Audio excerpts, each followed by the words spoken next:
ऋषि मर्कंडू की कोई संतान नहीं थी, तो उन्होंने और उनकी पत्नी ने शिव जी की उपासना शुरू की।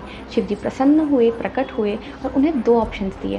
पहला, एक ऐसी संतान जिसकी आयु लंबी होगी लेकिन जिसमें कोई गुण नहीं होगा, यानी ना इंटेलिजेंस ना मॉरल वैल्यूज़, कुछ नहीं।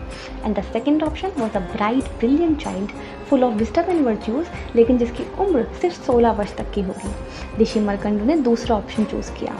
शिव जी के वरदान से उन्हें एक पुत्र की प्राप्ति हुई जो थे ऋषि मार्कंडेय। जैसे जैसे ऋषि मार्कंडेय बड़े होने लगे तो माता पिता को चिंता सताने लगी। जब वो 16 वर्ष के होने वाले थे तो माता पिता ने उन्हें ये बात बताई और उन्होंने अपने माता पिता को आश्वासन दिया कि मुझे कुछ नहीं होगा।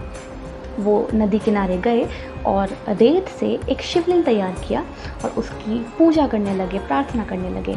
लेकिन वो इससे यमदेव को आने से रोक नहीं पाए। यमदेव प्रकट हुए और ऋषि मार्कंडेय को अपने साथ चलने के लिए कहा। ऐसा सुनकर ऋषि मार्कंडेय ने जो रेत के शिवलिंग बनाए थे उसे ज़ोर से पकड़ लिया और शिव जी का नाम पुकारने लगे, उन्हें मदद के लिए बुलाने लगे। पर यमदेव भी नहीं रुके, वो अपना काम कर रहे थे।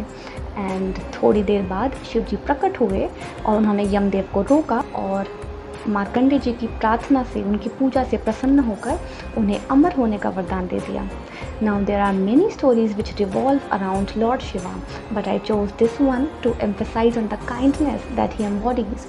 शायद इसीलिए उन्हें आशुतोष कहा जाता है, बहुत जल्दी प्रसन्न होने वाले, बहुत छोटी छोटी चीज़ों से खुश होने वाले। अगर आप इस कथा में भी देखें तो ये शिव जी के वरदान से ही था कि ऋषि मार्कंडेय की उम्र 16 वर्ष तक की रहेगी, पर फिर भी उनके प्रार्थना करने पर, उनकी पूजा से प्रसन्न होकर शिव जी ने उन्हें अमर होने तक का वरदान दे दिया। And that is the essence of Lord Shiva. And on this note, I want to wish everyone a very happy and prosperous Sawan. May Lord bless us all.